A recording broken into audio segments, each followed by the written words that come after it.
You gotta learn to take it when you win, thanks to the skills he had learned from his Aboriginal friends, who seemed to spread the message of underarm trackers to play it stupid. Yeah, I got the big one, the big 7. Eventually, I got right. a new whaling ship was engaged to rescue him, and the party, including another convict who had blackmailed the chaplain to take him along, rowed out to the American whaler Gazelle, and they sailed off into the sunset, free men at last.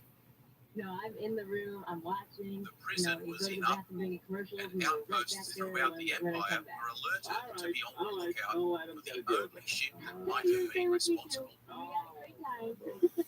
After a couple of close calls and near disasters, the liberated poet was delivered to Philadelphia, where he became an instant celebrity in the immigrant Irish community. From the fashion to the musical Meanwhile, performances. petitions all over Ireland, supported by a growing number of people throughout the rest of the UK, and called for leniency for political prisoners arrested during the uprising. So, on two separate occasions, one later that year and another in 1871, a widespread pardon was declared, with most civilian obedience being given a ticket of leave, a form of parole that allowed them to leave prison, but only under strict conditions. Most of the Irish in Fremantle and elsewhere soon found themselves on the other side of the gate, but were exiled and unable to return home, so they stayed on as settlers wherever they found themselves. But for those Fenians who had been soldiers and had deserted in the cause of Ireland, no clemency would be shown to them. So the last of these Irish Fenians languished in jail under the millions of murderers still doing time.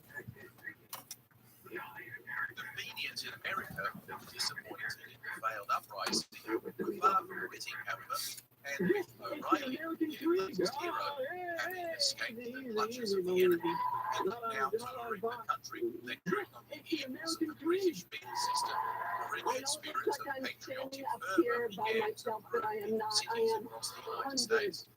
But the Fenian Brotherhood had internal problems of its own, with a number of factions pulling in different directions. Some in the leadership came up with the wacky plan to create an army of Civil War veterans and march them into Canada. Their goal was to conquer it and then trade Canada in for a free Ireland. Seems fair. What could possibly go wrong? My mother and my father were both President Ulysses S. Grant, not unsympathetic to the Irish, given the complicit British support for the Confederates during their own Civil War, tried to play it down, and his government initially turned a blind eye. But when a motley group of several thousand fully armed militiamen actually formed up in columns, wearing the varieties of blue, grey, and even green uniforms, crossing what they mistakenly thought was the Canadian border in hostile array, Grant sent his own officers to arrest their commanders and disband their expeditionary force before they caused the US a diplomatic nightmare. In a number of previous skirmishes, the British put up quite a vigorous resistance anyway, and the plucky Irishmen, having so recently been forced to shed each other's blood, but now marching shoulder to shoulder, Confederate and Union veterans together as one, were just inches away from the glorious battle they were so desperately craving. Unfortunately for Ireland, they were soon dragged off and dispersed by regular American troops who found the whole episode more than just a little amusing. President Grant gave a sigh of relief, and the US government tried to pretend nothing had ever happened. The Canadians, however, thought otherwise, and these incursions served to hasten the federation of their provinces into a new nation of their own. Meanwhile, there were now just 8 military Fenians left in Fremantle, several having died and another couple having been released into the community due to terminal illness. As the years dragged on, it appeared to the remaining ones that they had been forgotten. One of them, Wilson, begged the chaplain to smuggle a letter out for him, which was addressed to John Devoy, recently himself released and exiled to America, now a prominent newspaper owner in Boston. Devoy had also employed O'Reilly as an editor and columnist. The two read Wilson's despairing letter, which begged for them to petition on their behalf, in desperate tones that implied that although they were reconciled to give their lives for Ireland, they felt they could not endure their incarceration much longer in what he described as a living tomb.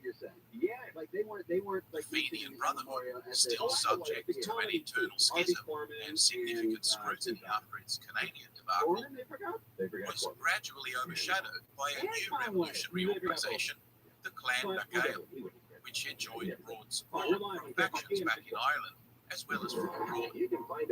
At a general meeting, Devoy read aloud Wilson's despairing letter, and appalled members resolved to take action to free their condemned countrymen. Now, I say countrymen, despite these American Irish having fought and risked lives in the recent Civil War, with a dedication one might not expect from a purely temporary resident. Indeed, there was a wide perception throughout much of the United States at the time that the Irish were not permanent settlers, given their ferocious Gaelic patriotism, and that as soon as Ireland was free of British rule, they would return en masse to their ancestral homeland. But as happens to so many refugees the world over, dreams of returning home in triumph were mostly just that. Anyway, a concerted effort was now made across the country to raise funds for a rescue operation, as the contents of Wilson's and later other smuggled letters were used to drum up support. Much debate was had as how it could be done. Concluded that O'Reilly's escape proved to be the most attractive model, assuming they could break out all the remaining men at the same time. Nothing less would be acceptable. It was also clear that they needed to be in charge of their own ship, rather than risk wiping a random captain. So while the fundraising effort was going on from city to city, Devoy and several of the leaders made their way down to New Bedford at the advice of O'Reilly, who directed them to meet up with one of the officers of the ship that had rescued him, and who was now captain of the night police in the bustling American whaling hub. Delighted to help, he suggested the most experienced and suitable man for the job would be George S. Anthony. Anthony, a seasoned and well-respected whaler, had recently married and started a family, giving up the dangerous though lucrative career at the request of his young wife. He was now employed at a local workshop and was clearly miserable. The police captain suggested they first speak to his father-in-law, a good friend and a local whaling agent by the name of Richardson, who might also be able to help them purchase a ship. It turns out that both Anthony and his father-in-law were Quakers, deeply religious and highly principled, regarding their incarceration and brutality at the hands of the British. The two men, despite not having a drop of Irish or Catholic blood in them, agreed to help. A patriotic Irish businessman now put up his own house as collateral, and they managed to raise enough cash to purchase a three-masted bark, called the Catalpa, which they registered as a whaling ship under Richardson's agency. To avoid suspicion, Captain Anthony was to conduct a legitimate whaling operation and then make his way to Fremantle at the appointed time. Meanwhile, on shore, there would be a second team working to infiltrate the prison and arrange for an escape, avoiding bloodshed if at all possible. The escapees would then rendezvous with the Catalpa and make their escape. Preparations began in earnest, and money poured in from around the United States as Irishmen galvanized their resolve to pull off the daring rescue. Devoy now had to assemble his breakout team, but who would be the best man for the job? To him, the answer was obvious.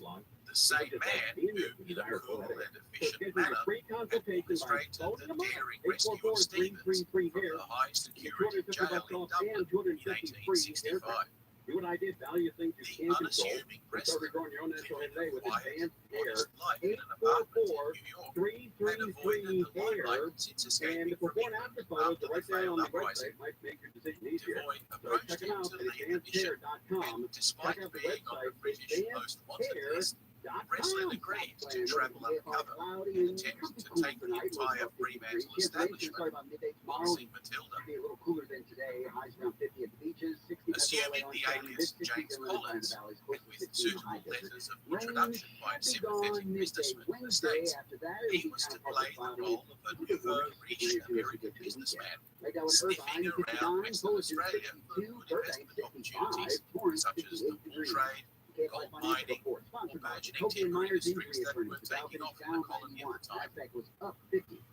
Another agent was assigned to assist him, but he would go to Perth, working as a tradesman and attempting to mobilize support among the significant Irish community that was now present there. This is on In the April of 57 southbound Netwood. 1875, That's where the a Catalpa big shut rig off. crane is Captain blocking the Anthony right had lane. kept Use his place plans here, secret backing up from on the headed heavy Samuel out of Smith, Anaheim, on away whose from Capella, loyalty and he would have stretches to to the rely 90 heavily line. to pull off Closer the take a rescue. look at Tustin, a crash on Smith the gave 5 his word, northbound past and the Tustin ship Ranch Road plied down its the way bike. through the But all of the Atlantic, action's in the center hunting divider, whales so watch and out for docking some to slow traffic resupply away in the from Azores. Culver Drive. But the Also, haul was in South modest, LA, and stall most of on the the crew, 105 east disappointed, to the 110 deserted northbound. the ship, That transition, necessitating it's the hiring of blocking new, lanes and untested traffic crew is always members messed up through aboard. that stretch anyway. Nervous at So this as they're unexpected loading up away desertion, from the the captain, 405, now headed for KFM in Tenerife, the sky, but helps get you there discovered some of faster. his I'm Nico navigation Martinez. equipment was faulty, This hour of the and he Cowboy was Show is being forced to brought to you by navigate Arrogant old Water. school You can by find the whole house stars just to get there. Steadily sailed east, taking advantage of the roaring 40s. Meanwhile, Mr. Collins and his companion had steamed into Sydney, where they quickly got into contact with local members of the Brotherhood, even inserted an agent of their own into Fremantle.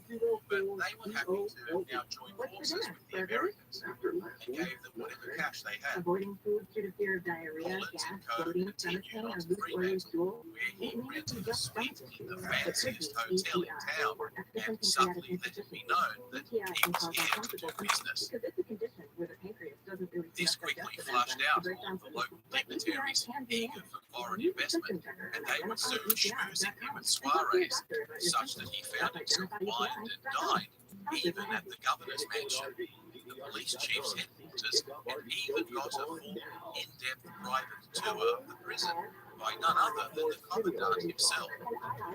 Fremantle high society was falling over itself to win him over, never suspecting that the rich American was actually here to facilitate a prison breakout. Unfortunately, Father McCabe's cover was blown once the letters he had smuggled out to America had become widely known. So he had to be extricated by the local bishop, who quietly smuggled him out to the US, where he finally got his own little parish in Minnesota, living an unassuming life among Irish settlers. Collins nevertheless managed to smuggle a note into the Fenians with the help of a maid at the hotel he was staying in, with whom he had, shall we say, become intimately acquainted. Finally, it was on. The men could hardly contain themselves. After nigh on a decade, they were finally getting busted out of this hellhole. But their instructions, prisoners who might grasp on them. Now, if we've learned anything about the British so far in this story, it's that their espionage system was second to none. Obviously, with all the saber-rattling going on amongst the Americans, it wasn't long before London became aware of a breakout in the making, and to the water police. Ever since O'Reilly's escape, security had been ramped up considerably. The water police had extra funding and even a patrol boat, so they didn't believe there was any credible threat they couldn't handle, and were lulled into a false sense of security. When Captain Anthony finally anchored off Bunbury Harbour in March of 1876, locals were still talking about O'Reilly's escape over 6 years ago, and how they thought any further attempts were now impossible. The intrepid captain, gathering whatever intelligence he could through casual conversation, in later years would remark that it was going to be hard work to crawl into the lion's mouth and turn around and crawl back out again without exciting the suspicion of the lion. Meanwhile, Collins, still living the high life in Fremantle, was busy behind the scenes, organising the horses, carriages and diversions that would need to go off like clockwork for the operation to succeed. The lads in jail, typically well behaved and knew by their wardens after a decade of incarceration as completely broken and compliant, had meanwhile managed to get themselves onto lightly supervised work details that placed them into convenient escapes. Two of them painting the governor's house, two offloading by the docks, and another two digging up the warden's vegetable patch behind the prison. They even managed to smuggle some keys and forge a work release letter that would be used to reassign the two on the docks to assist the painters. Everything was set. Anthony and Collins had by now managed to even meet up on a deserted beach, which was chosen as their rendezvous, and regularly telegrammed each other without arousing anyone's suspicion. And then a British warship pulled into Fremantle Harbour. Damn! There was no way the Catalpa could outrun them before being blasted out of the ocean. They would have to delay the jailbreak until after she departed. To top it off, Collins now also got wind of a couple of suspicious characters asking unusual questions about the female prisoners. But after monitoring them carefully and then confronting them, it turned out they were also agents from the Brotherhood, sent out completely separately from Dublin on their own mission to bust them out. They, like the Australians, also threw in their lot with Collins and got busy organising safe houses and studying the telegraph network, which was to be severed during the escape. Yeah. I didn't know that. Yeah. Easter Sunday, 1870, pulled out of Fremantle to make its way south to Adelaide. Collins and Anthony scrambled to message one another, setting the breakout for tomorrow, Easter Monday, a public holiday. As the luck of the Irish finally kicked in, the entire town would be away from much of the celebrated annual sailing regatta of Perth versus Fremantle. Captain Anthony decided to row to the beach during the night with a couple of men, none of whom yet knew what was going on, and leaving First Mate Smith in charge of the Catalpa. Collins gave the word. I'm a support team member. The telegraph wires were cut, and the convicts melted away from their work details, with few eyes available to question their movements. Horse-drawn traps picked them up. Muskets and pistols were distributed to the patriots, and they were soon away, riding full speed south to the beach rendezvous. By the time anyone noticed the men were missing, they were already close to their objective. Nevertheless, as the alarm went up, pandemonium reigned in the carnival, and every officer scrambled into action, but reached the beach just out of range, though not out of earshot, so a boisterous exchange of insults ensued. The jubilant fugitives mocking their hapless pursuers in ways only Irishmen can, while Captain Anthony's men rode madly through the surf toward the Catalpa, still confused at what had just happened. The water police too swung into action and requisitioned a local transport ferry to intercept them. A smaller police patrol boat also set off to assist, but they were much slower. The ferry soon located the Catalpa offshore, and as they approached, they asked Smith where his captain was and whether they'd seen any fugitives. Clearly grinning, the first mate reported that the captain had gone into town to repair an anchor, and no, they hadn't seen any fugitives. True enough for now. The Catalpa was situated in international waters, 15 miles offshore. So when the police asked to board the vessel itself with troops and cannon, the insolent Yankee whaler would yet submit or pay dearly. Captain Anthony's men had to row all night long through reefs and violent surf, but by the morning they could clearly see the Catalpa in the distance, and eventually spotted them. But there was little the Catalpa could do without entering British waters and putting themselves at risk of seizure.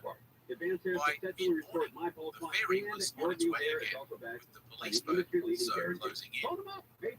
Rowing furiously, the exhausted crew finally came alongside and were pulled aboard just as the police boat came by. The ferry too closed in on them once more, and this time they weren't taking no for an answer. Demanding to board the vessel and for the captain to surrender the fugitives, they even fired a shot across the bow with their 12-pounder. Soldiers lined up on deck ready to fire upon him.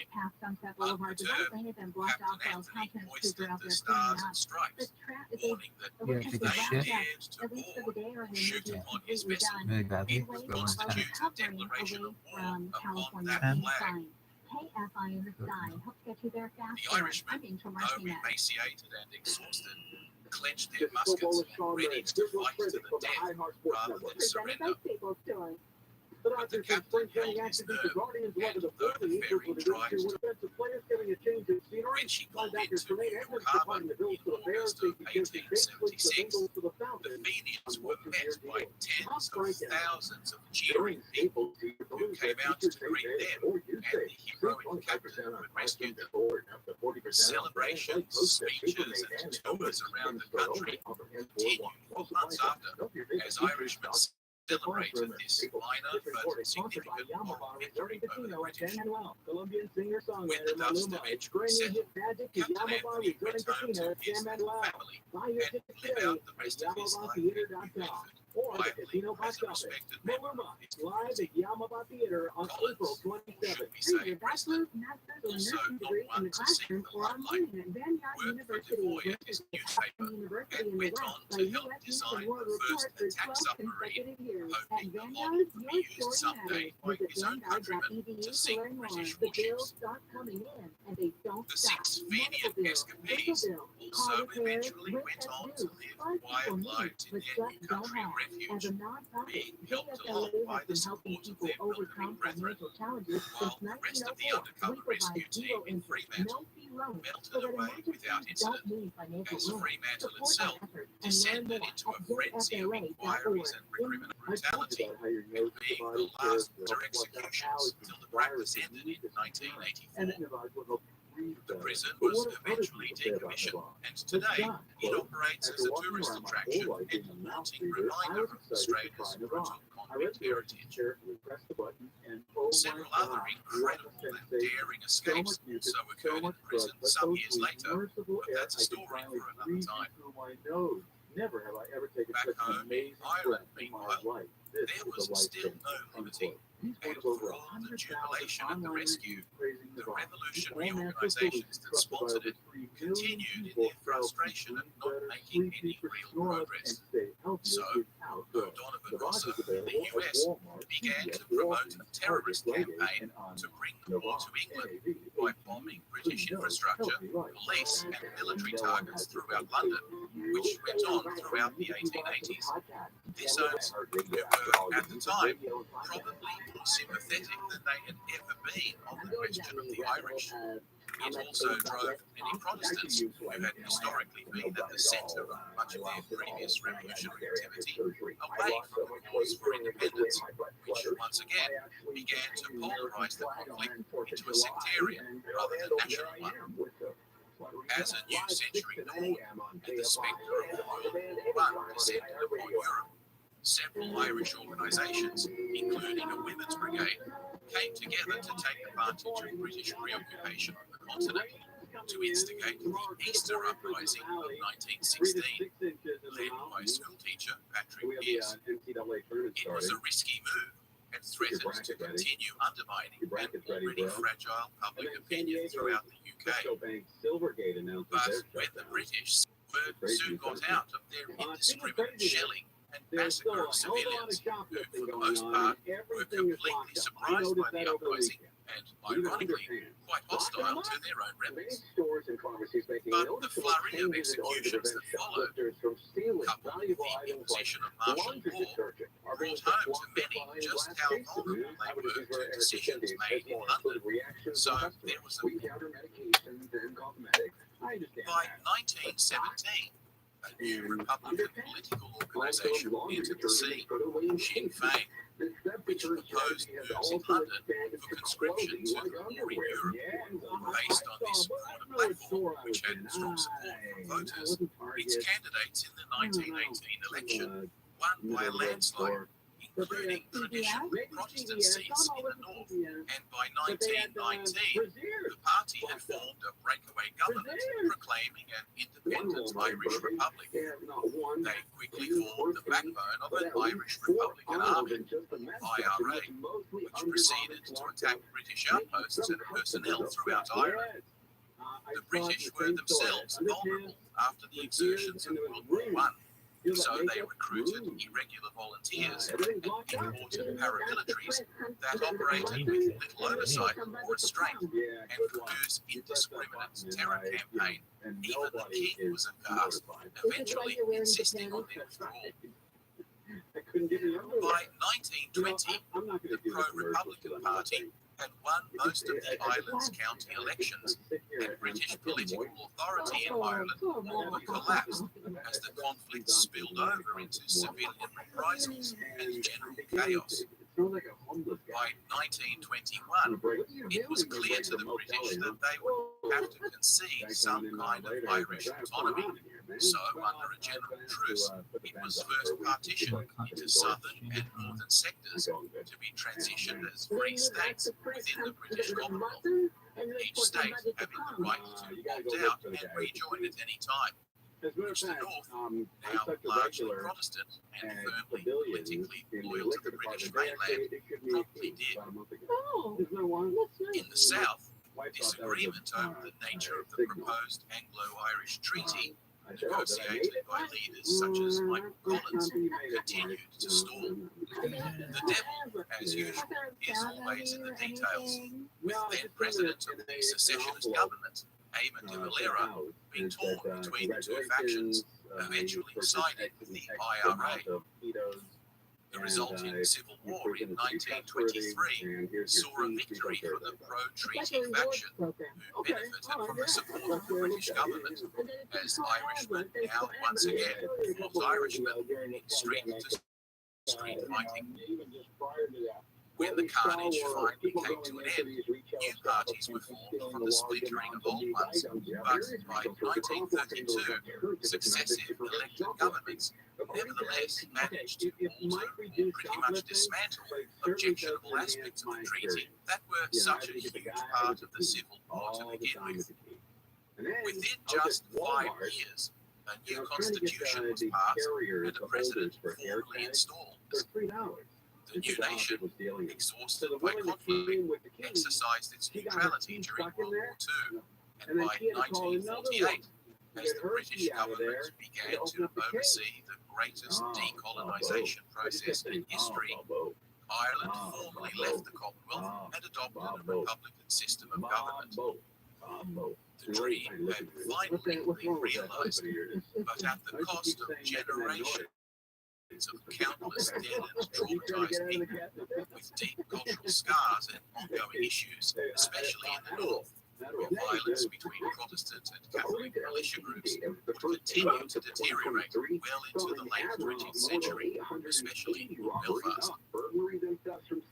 The British government has at least gone some way to recognising the sins of the past when UK Prime Minister Tony Blair issued what amounted to more or less a formal apology during commemorations of the famine in 1997.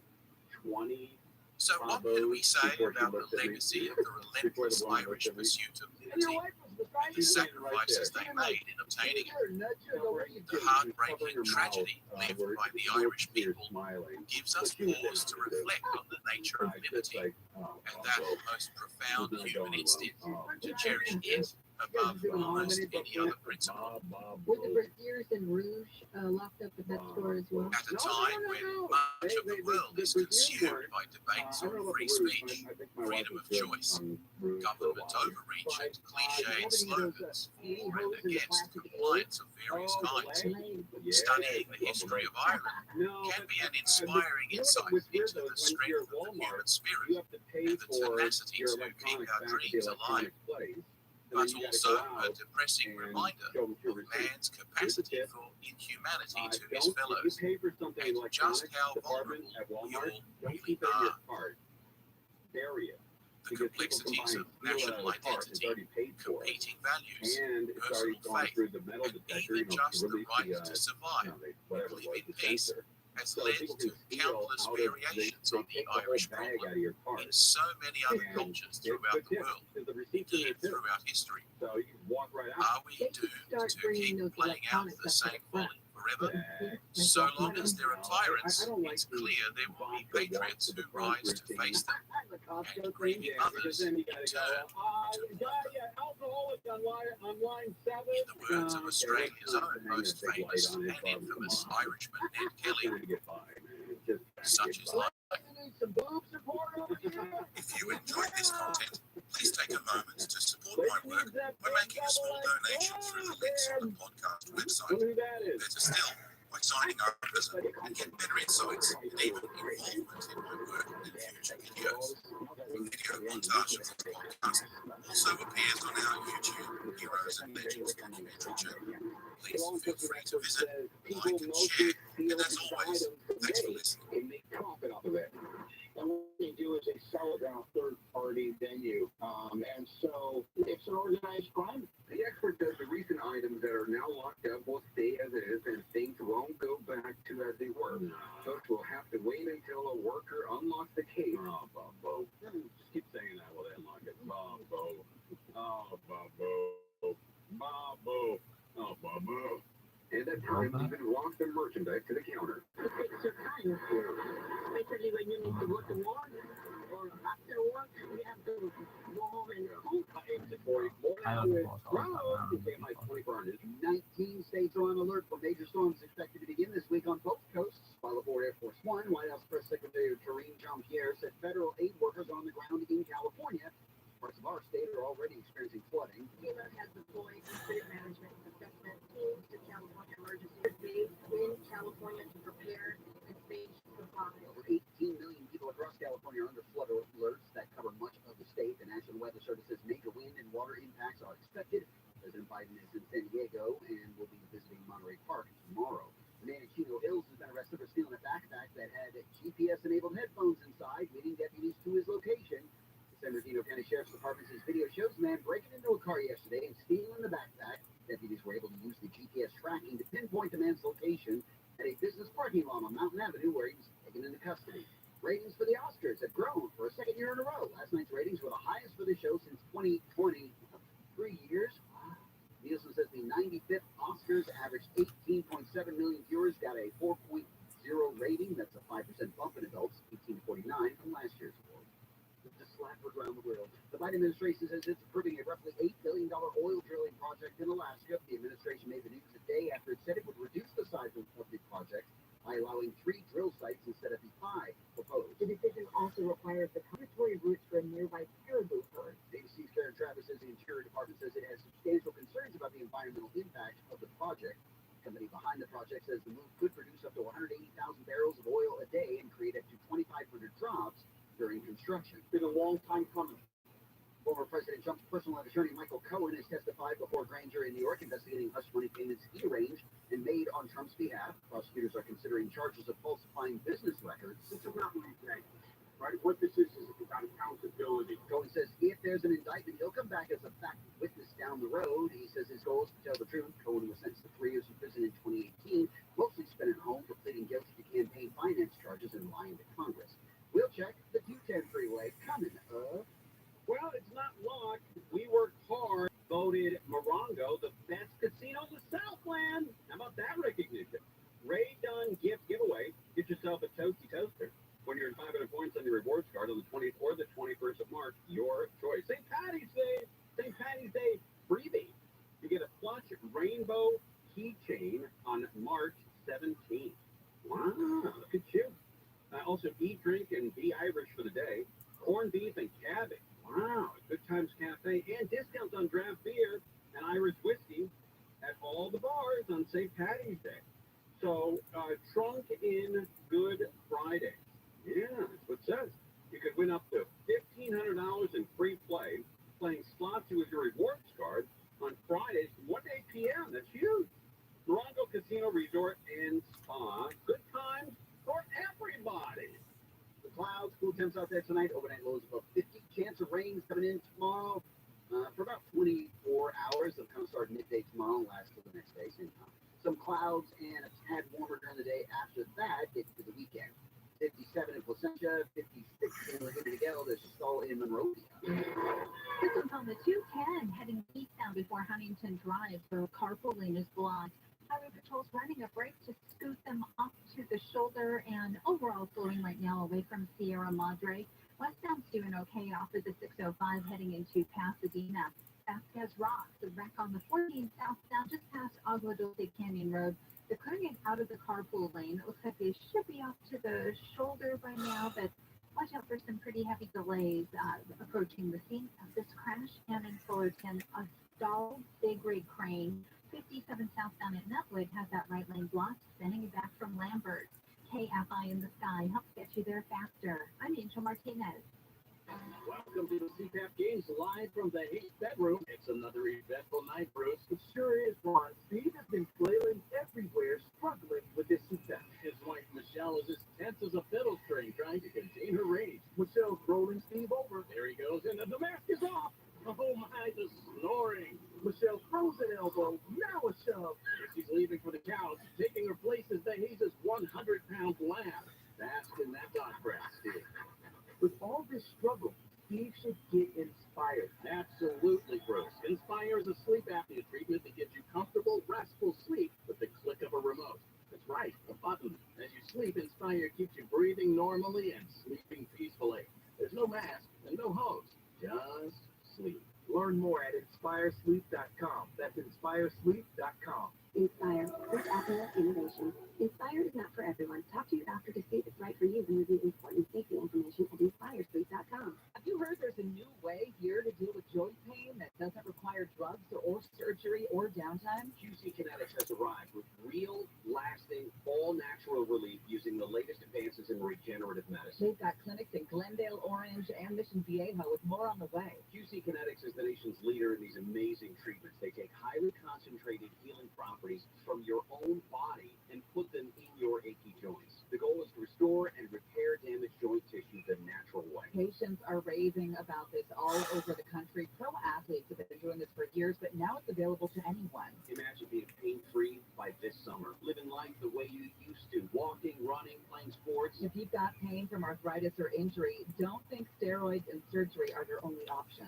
Call and learn more about these remarkable treatments using regenerative medicine. QC Kinetics now in Glendale, Orange, and Mission Viejo. Call for a free consultation. 213-997-PAIN. 213-997-PAIN. Non-surgical joint pain relief has arrived. 213-997-PAIN. Homeowners, stop worrying about drinking harmful water. Get a Purican whole house water filtration and conditioning system for $0 down and just $49 a month. Go to PuricanWater.com. News updates, handle lands, dog videos, we've got them all. Follow us on Facebook, Twitter, and Instagram at KFI AM 640.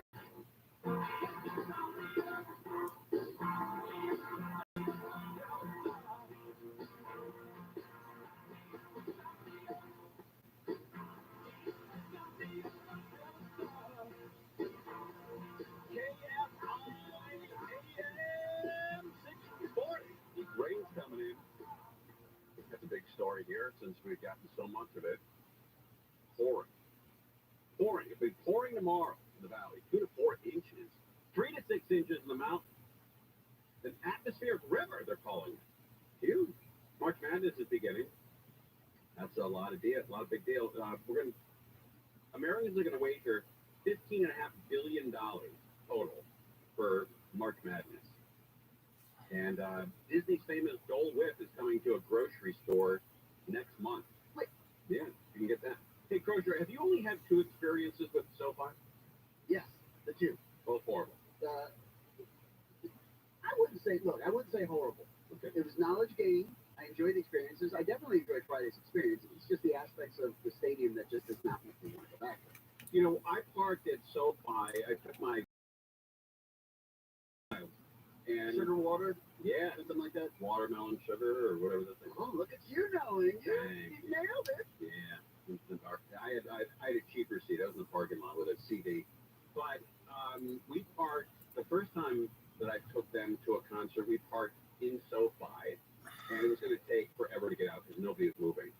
So I drove by, and I was going to drive over a curb and get out of there on the curb.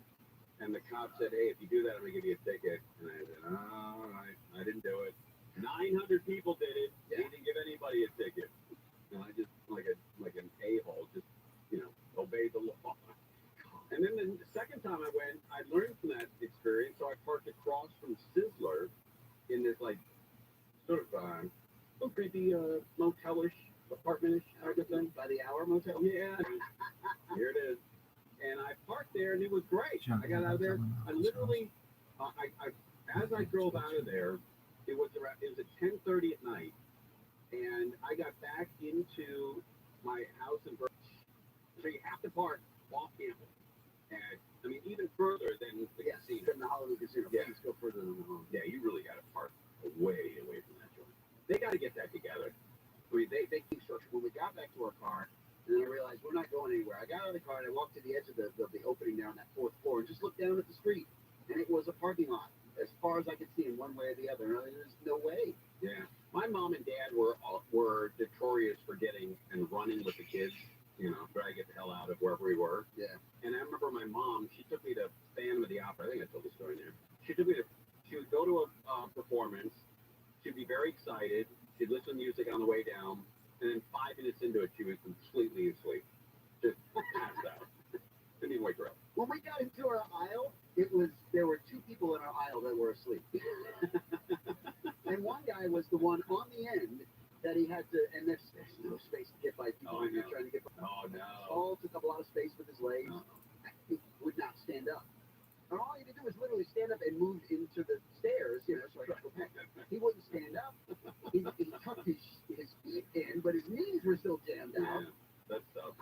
And then I passed another girl who looked like she was 15 or 16, and she was knocked out asleep. I always jump up and get out in the aisle. I never want anyone to feel bad. They got me up, right? I don't care. But so I took my mom to Phantom of the Opera. It was at the Dorothy Pavilion downtown LA, and the lights come on, and she grabs her coat and her purse. She goes, "All right, let's go. Let's go into the lobby, get a snack."